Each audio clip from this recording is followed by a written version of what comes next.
First, gawa muna tayo ng database. Yan.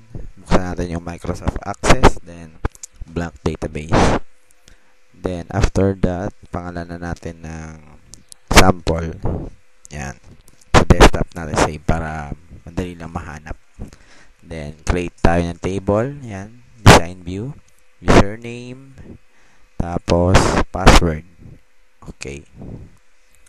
After nyan, close nyo. Tapos, save natin. Save natin as login.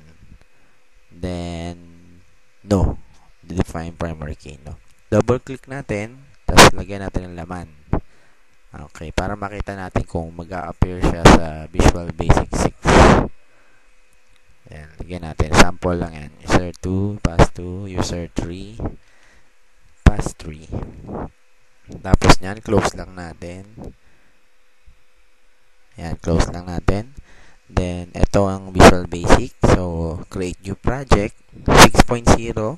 Standard Excel. Okay. Then, right-click sa may components. Yan. Pagka right-click sa components, checkan natin ang ADO. Microsoft ADO. Ayan, ActiveX Data Object. Saka, Data Grid. Saan ba dito? Data Grid Control. Ito, sa baba. Yan. Yan, yung dalawa. Tandaan nyo yung dalawang yan. Save. Tapos, apply.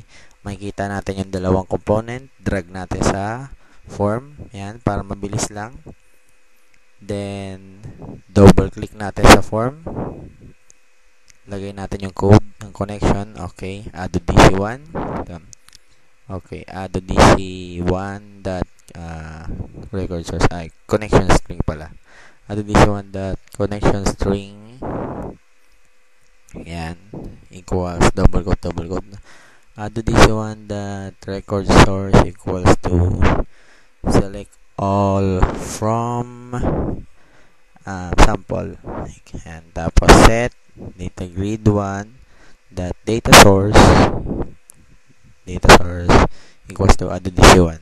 So, yung close natin, and right click sa may ADO DC, then tingnan natin yung connection string build.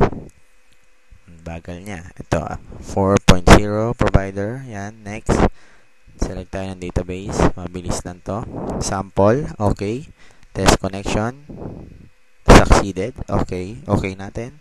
Then, copy natin tong lumabas na code. Copy lang. Tapos, cancel natin. Double click natin dyan. Tapos, paste natin. Yan. Yan yung pinaka-connection string niya. Paste natin. Then, close. Save natin yung project. Lagay natin sa desktop para madali lang mahanap. Yan. Form 1. Save. Then, project 1. Save. Okay. Source safe, no. Then, play natin. Yan. Error tayo. Di nag-load. Tingnan natin yung code natin kung saan nagkamali. Select all from sample. ADO DC1. Data source. Sample ba yung name nun? Basahin nga uli natin. Hindi ko nakita yun Play.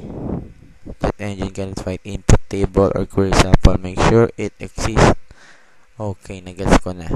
Double click natin. Palitan natin yung sample pala ng login.